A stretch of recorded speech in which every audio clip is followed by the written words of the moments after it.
Bela. Tingnan nyo to rito. Mga sidecar. Ang dami pa rin pasaway. Makita nyo to.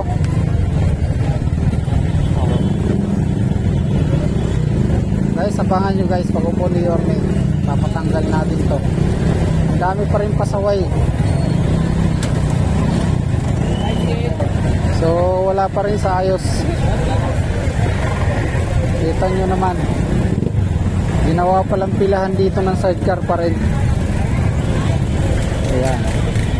Dapat kasi ito dito tuloy yung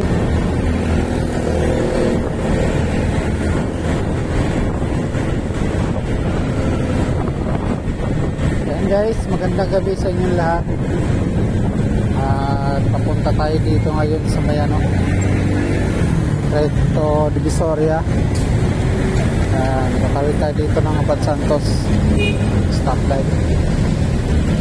Dahil narehente yung kabila kanan, Abad Santos. Tapos yung diretso naman Recto Divisoria. So ito, mag-update tayo dito sa may mga gulayan. Titingnan natin kung medyo nagbago na ba ito rito, kasi yun sa may latag ng gulay. Kasi malapit na si Yorme umupo. So 6 days na lang. Ayan, nababalita kasi na yung mga chairman dito sumusunod na sa paglilinis ng Maynila. Inuunti-unti na nila para pag upo ni Yorme malinis na yung Maynila. So makikita natin yan mamaya guys dito sa may Recto Divisoria kung may pagbabago. Babahita ko sa inyo rito.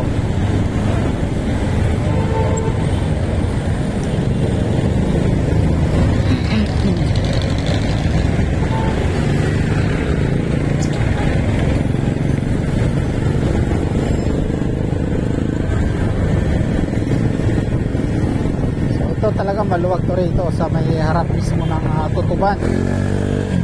Pero ito dito dapat, ayan, ito kasi pagdating mo rito traffic. Yung pakanan dyan sa Diviso, sa Wanluna papuntang Balot, Tondo, Nabotas, ganyan, ito yung medyo nagkakabuhol-buhol. So ngayon kasi 7:30 oras ng latag ng gulayan dito sa Divisoria. Minsan di ko na to dito na magkakaroon pa ng ganitong traffic. Di ko lang alam ngayon, buhol-buhol na naman. Alam ko pinaluwag na to rito sa may Wanluna, nag-assist na dyan, pinaluwag na ng chairman. Ayan, tanggal na yung vendor, pero makikita natin dami pa rin mga nakaparada. Mga sidecar. Ayan, may mga vendor na mga maliliit.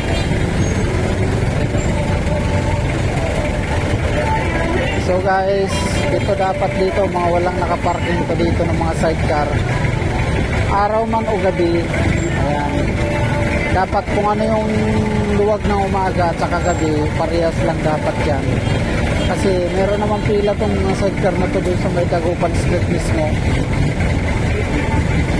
Isa ito rin sa mga dahilan nagpapasikip dito. At mapakita rin natin dito may latag pa rin.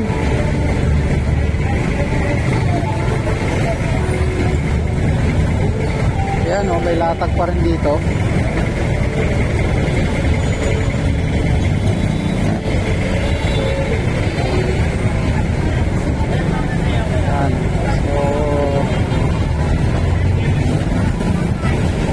Hindi rin pala natanggal to. Meron pa rin naman sila. Dagdag pampasikip to guys mga ganitong latag. Ayan. Meron pa rin mga AD at pati. Ayan, itong mga tok-tok na to. Itong pela na to.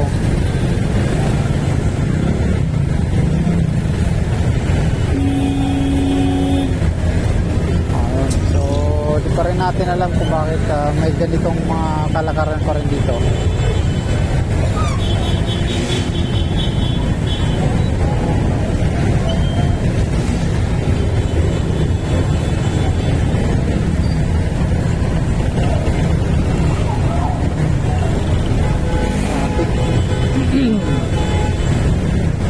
So, makikita rin natin dito sa may Luna kung bakit.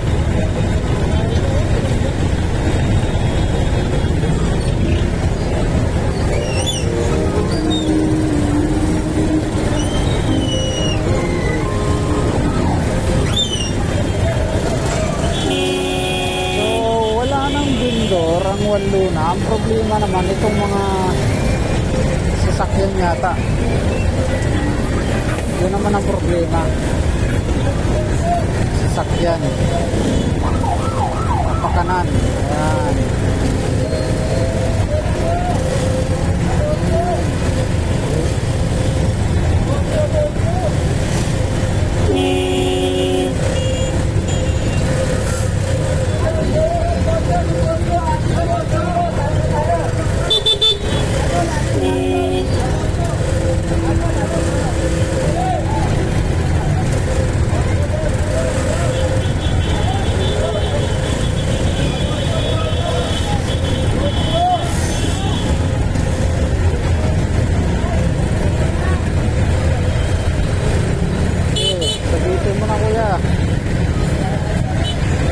Pasaway kasi mga ano dito, mga jeep pala yung ano problema. Bela, tingnan nyo to rito, mga sidecar, ang dami pa rin pasaway. Makita nyo to,